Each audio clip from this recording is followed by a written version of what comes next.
A Chronicle of the White Valley, Part 2. This is a Moondragon original production. All rights are reserved. A summary of the Chronicle thus far.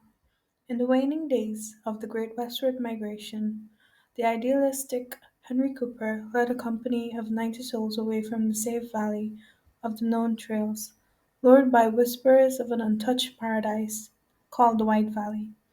Their guide was an hardened mountain man, a tracker, named Ellis Grimrock. Their journey was one of mounting hardships, culminating in a fateful schism, where a third of their number, led by the fiery blacksmith, Silas Crocker, had turned back. Those who remained with Cooper pressed on into the terrifying majesty of the high mountains. There they were ambushed by an early blizzard of legendary ferocity. They lost wagons, supplies, and many lives to the brutal cold. Among the fallen was Sarah, Henry's wife, whose death extinguished the light of leadership within him, leaving a hollow man of grief. It was Grimrock who led the shattered remnants, a funeral procession of the living, down to the sheltered high valley. It was not the promised land, but it was a fortress of solitude, beautiful and harsh, and they had no choice but to stay, for winter was upon them, and they were trapped.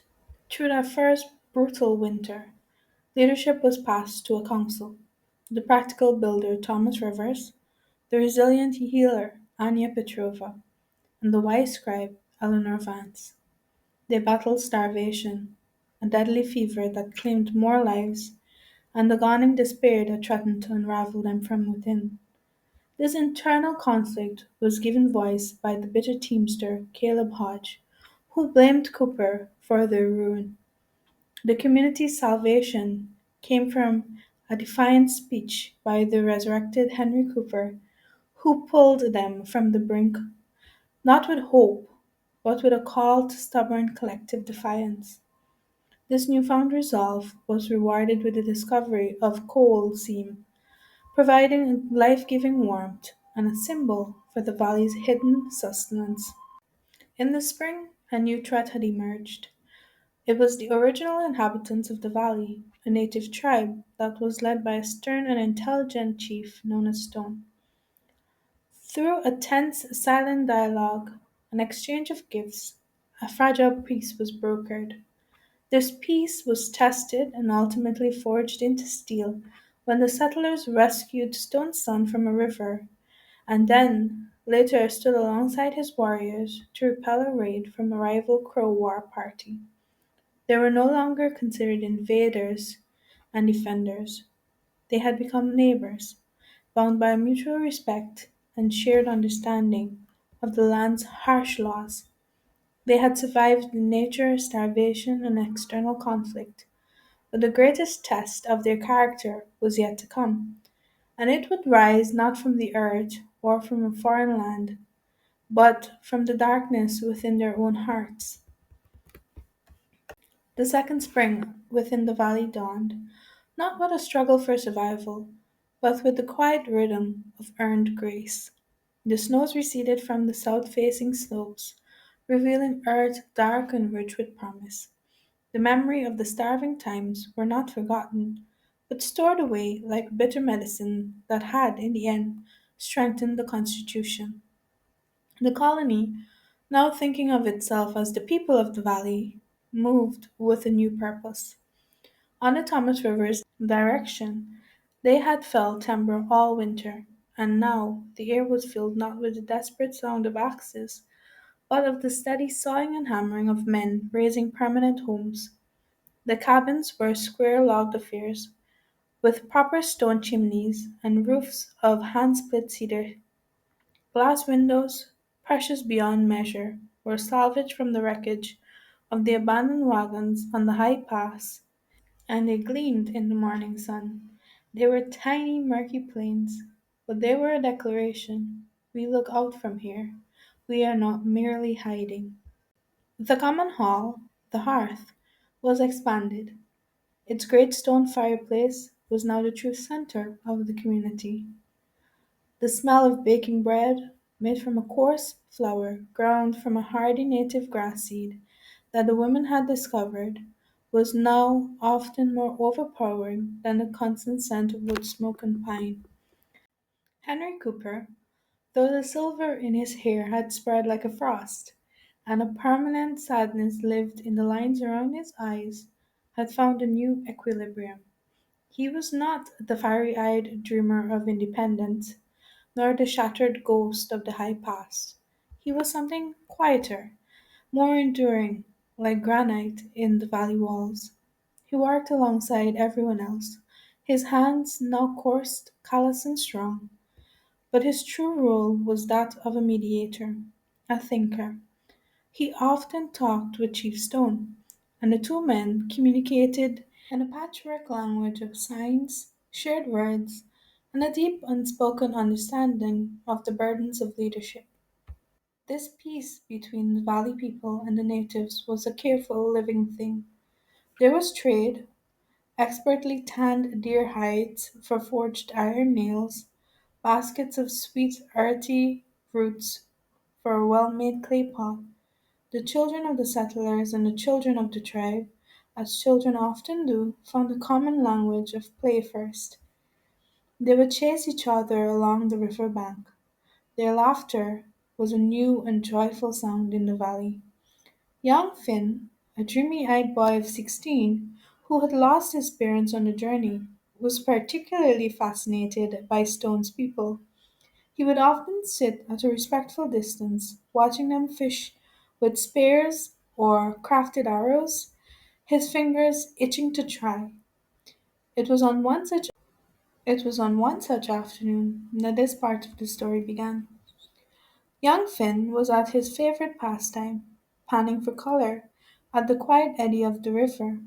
It was a game for him, a search for treasure as fictional as the ones in the storybook that Eleanor Vance read by the fire.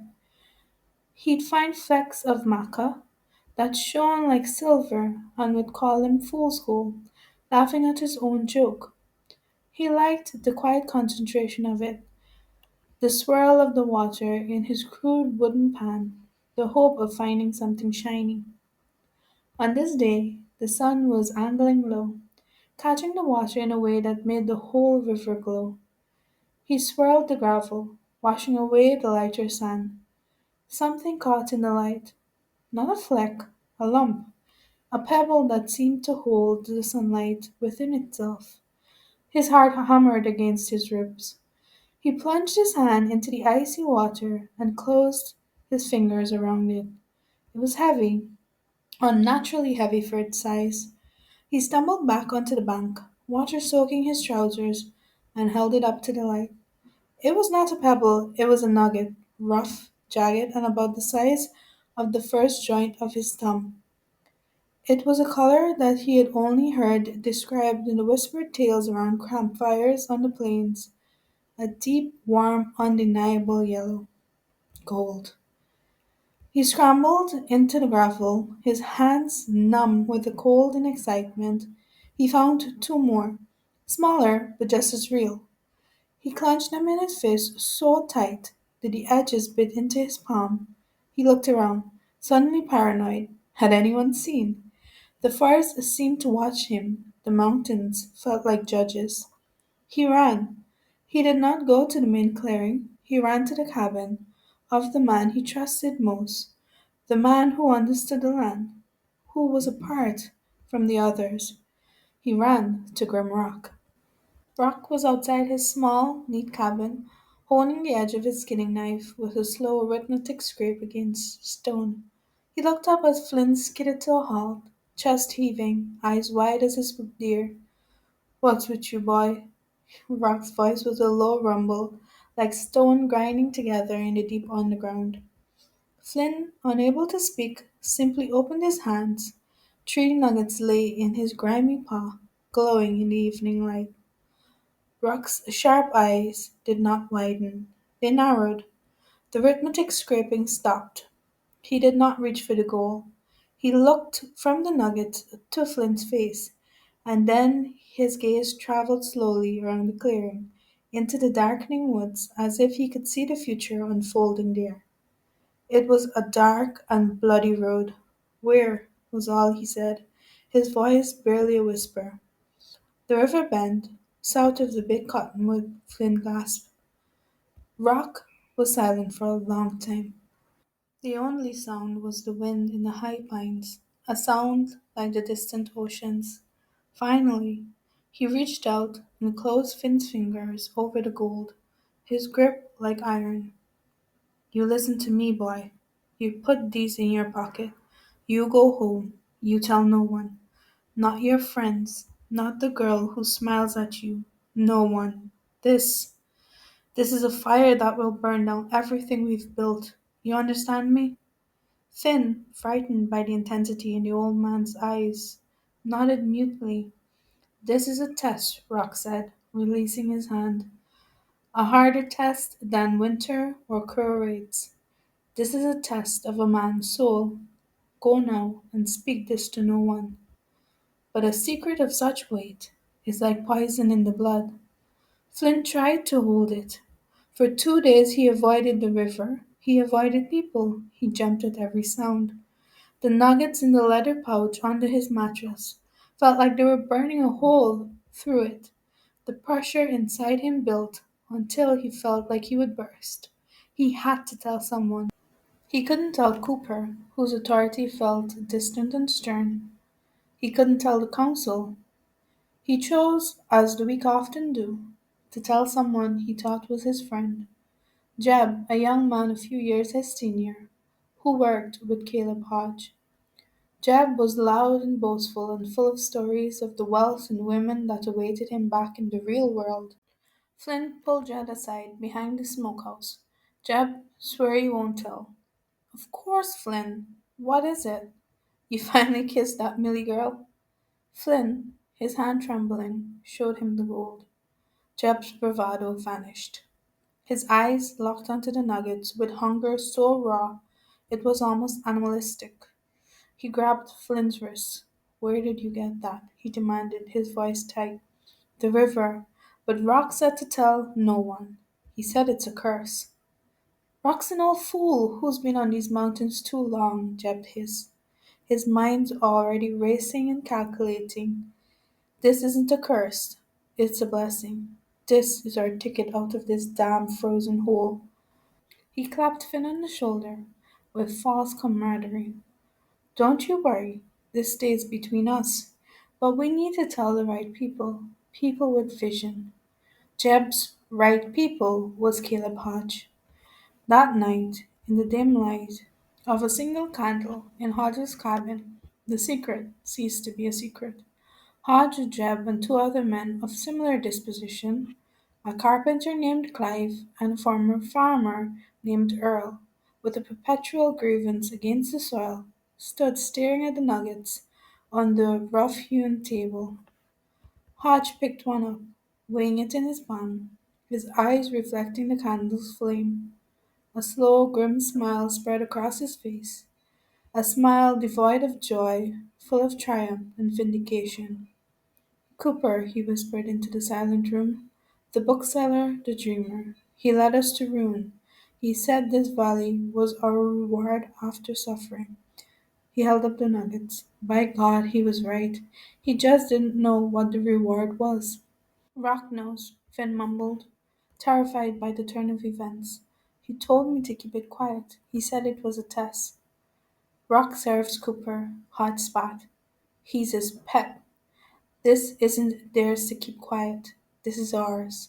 This belongs to every man who almost died in that damn snow. This is our payment. The cancer of greed began to spread that very night.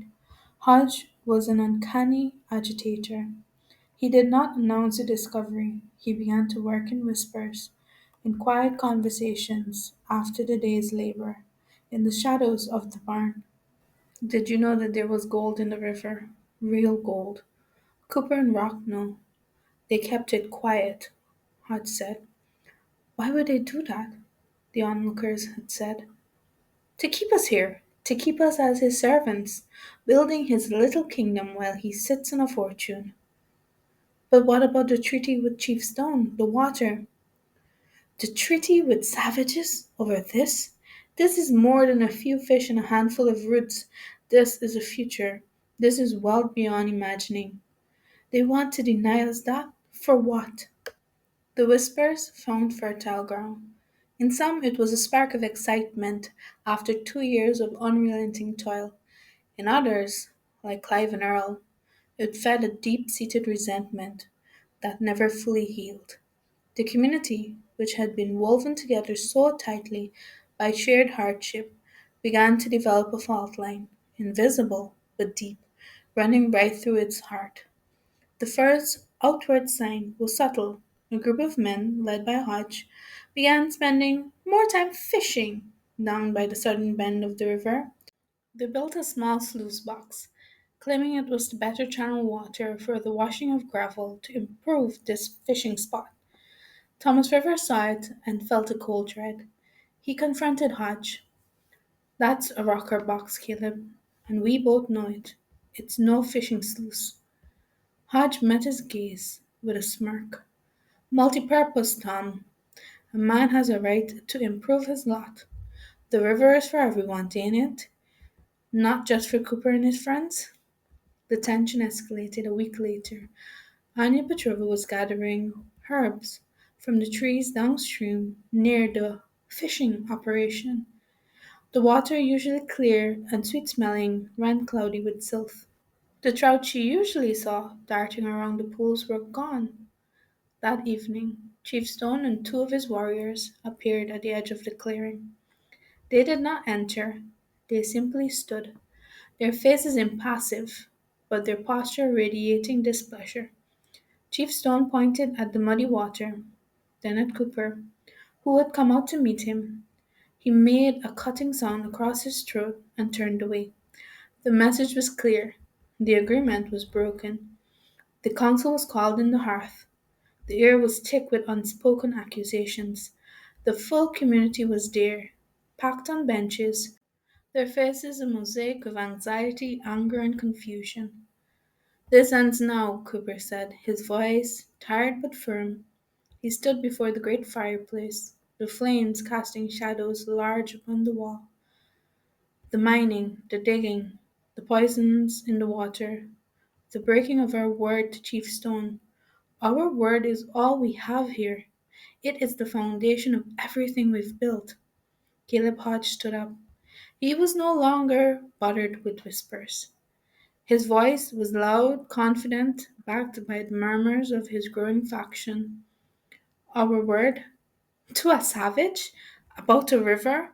You talk of foundations, Cooper, while you stand on a fortune of gold and let the rest of us be content with dearth. A rumble of agreement came from his followers. There is no fortune, Caleb. Grimrock's voice cut through the noise from the corner where he leaned against the wall. There is a gleam, a flash in the pan. It will be gone in a season, and all it will leave behind is a broken river and an even more broken people. Says you, Hodge shot back. How do you know? How long have you known about it and kept it from us? You want to keep it for yourself? The accusation hung in the air, poisonous and effective. Doubt flickered on many faces. Eleanor Vance stood, her calm voice a counterpoint in Hodge's rage. This is not about gold. This is about who we are. We came here to build a community, not a mine. We made peace with the natives, a peace that has saved our lives. Are we to throw it away for a handful of metal? Metal that can buy us everything that we left behind, shouted Earl. Real houses, proper food, a life of ease, or are we to live and die in these shacks, eating venison until the day we are buried in this cursed ground? The meeting devolved into a shouting match. The fault line had cracked open, revealing the chasm beneath. The community was irrevocably split. The Gleamers, led by Hodge, saw the goal as their rightful reward and their ticket back to the world of men. The Steadfast, following Cooper, Rock, and the Council, saw it as a temptation that would destroy their home and their honor. Hodge, emboldened, made his move the next morning. He and a dozen men, armed with picks, shovels, and rifles, marched to the river bend and began to dig in earnest. They tore into the river bank. diverting the water and creating a great muddy wound in the earth. From the ridge above, Chief Stone and his warriors watched, their faces as flint. Cooper knew then that further speeches would be useless. The time for words was over. The shadow had taken solid form. He gathered the steadfast around him. They were fewer in number, but their resolve had been hardened. We cannot fight them, Thomas Rivers said, his face grim. It would be a civil war, brother against brother. It would destroy us more completely than any winter. We must make it impossible for them to mine, Anya said, her healer's mind seeking to remove the disease without destroying the river any further. Grimrock, who had been silent, looked at Cooper, a dark understanding passing between them. The mountain provides, Rock said quietly, and the mountain can take away.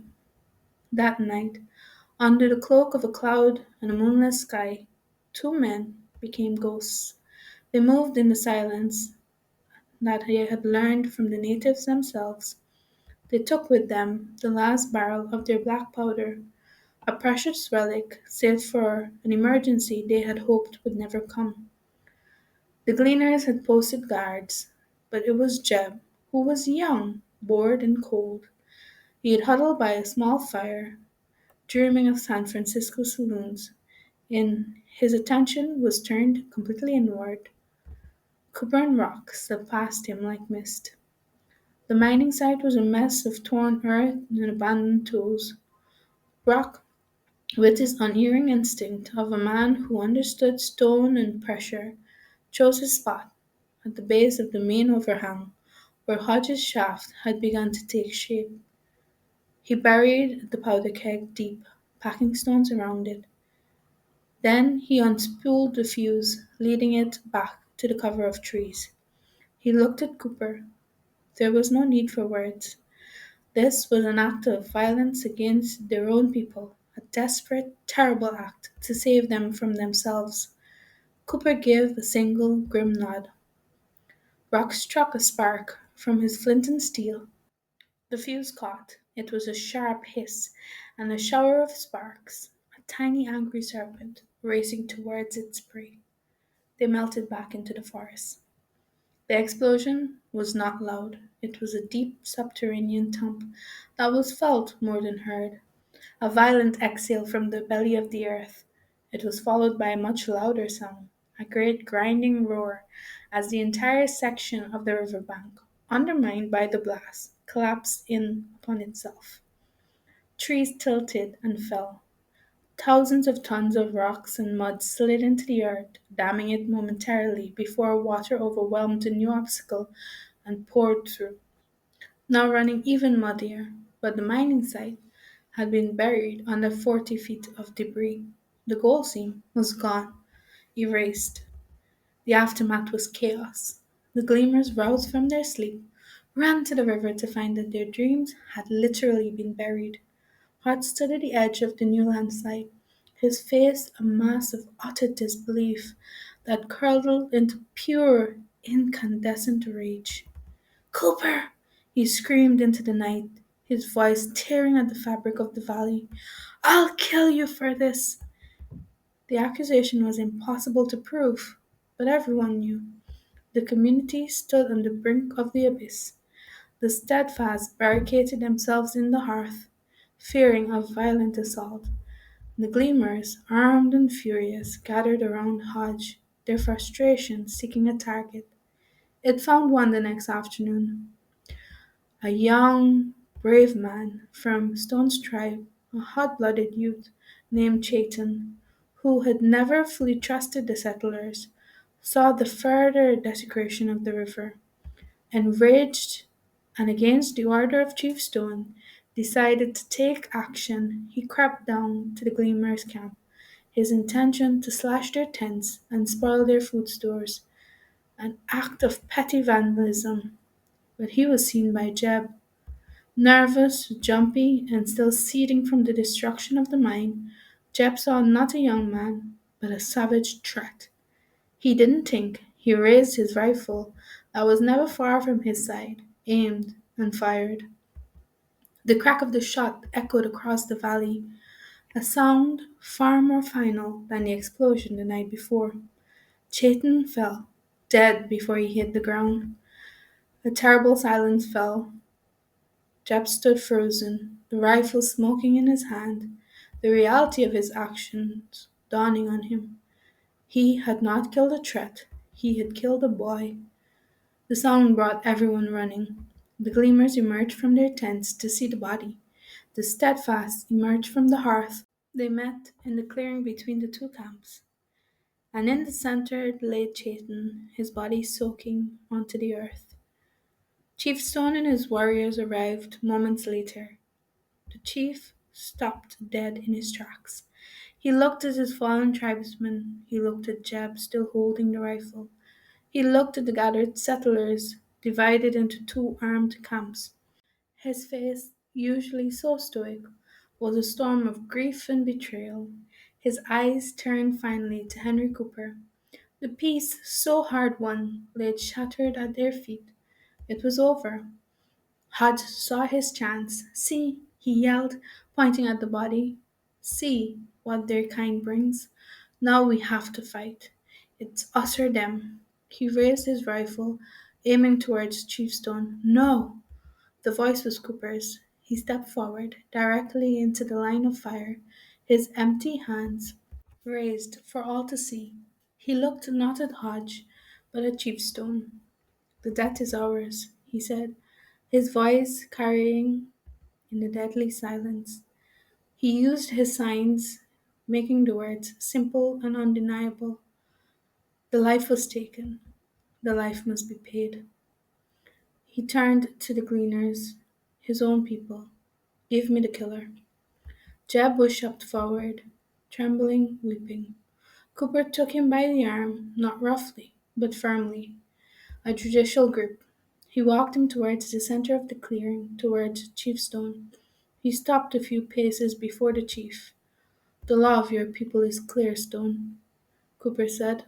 A life for a life. He is yours. His fate is yours to decide. This is justice. It was the ultimate concession, the ultimate respect. He was adhering to the laws of the land, the law that they had agreed to live under. He was offering the very thing Hodge was ready to start a war to prevent. Hodge was now beside himself with fury. You can't do that. He's one of us. You're handing over a white man to a savage. He stopped being one of us when he broke the peace and committed murder, Cooper said, his voice as cold as mountain ice. We live here by the laws of this place, Hodge, or we are no better than beasts. Chief Stone looked from Jeb's terrified, sobbing face to Cooper's resolute one. The fury in his eyes did not abate, but it was joined with a dawning, grudging awe. He saw the immense courage in Cooper's act. He saw a leader willing to sacrifice his own unity, willing to bear the hatred of his people, to uphold a greater principle, one that was greater than any man. The chief stepped forward. He walked past Jeb, who flinched away. Chief Stone stopped in front of Cooper. The two leaders stood face to face, the body of the dead boy between them. Chief Stone spoke, his voice low and guttural. Rock, who had moved to Cooper's side, translated quietly for the settlers. The earth has taken her prize, Chief Stone said, his eyes locked on Cooper's. The river was washed with the blood. The killer's spirit is already dead. It is a hollow thing. To take his body would be to dirty our hands with nothing. He paused, his gaze sweeping over Hodge and the other gleaners, his contempt clear for them. He looked back at Cooper. The killer will go. He will leave this valley. He will never return. His name will be forgotten here. This is our law. This is our justice. It was a stunning act of mercy, perhaps the ultimate act of contempt. He was exiling the poison from the valley. He was refusing to let Jeb's blood tie them any further in this tragedy. He was, in a way, forgiving the community by punishing the individual. He pointed a long finger at Hodge in his inner circle. There go two. The poison is not from one man. It is a sickness in many. They go, or the next death will not be of one boy, it will be of all. The sentence was passed. There was no appeal. Hodge, Jeb, Clive, Earl, and 7 other men, the heart of the Gleaners faction, were given supplies enough for 2 weeks and were escorted to the southern pass by an armed group of steadfast and a silent watching party of Chief Stone's warriors. They were cast out, exiles. They left hurt, hurtling curses and threats back at the valley, their dreams of gold replaced by a bitter, lasting hatred. They disappeared into the mountains, back towards the world that Henry Cooper's people had been willing to leave behind. The shadows of gold had passed. The cost had been terrifyingly high. A life, a broken peace, and the exile of some of their own. The community was halved, and a pall of sorrow and guilt hung over those who remained. But they had endured. They had chosen the hard path of justice over the easy choice of chaos and violence. They had chosen to honor their words over a fortune. They had looked into the abyss of their own greed and had, just barely, stepped back. As the exiled figures vanished into the trees, Cooper turned back and looked at the valley. The sun was setting, painting the high peaks in hues of rose and gold. It was not the gleam of metal, it was deeper, a richer color of hard won peace, a home that had been tested in the fire and had not broken. The struggle was not over, it never would be, but they had survived the shadow within, and in doing so, they had finally, truly, become people of the valley. Thank you for staying with us until the very end. Please consider liking and subscribing if you enjoyed this story so that you don't miss any new adventures. And drop us a comment below to let us know where you are viewing from. As always, your support means the world to us, and we hope to see you in the next one.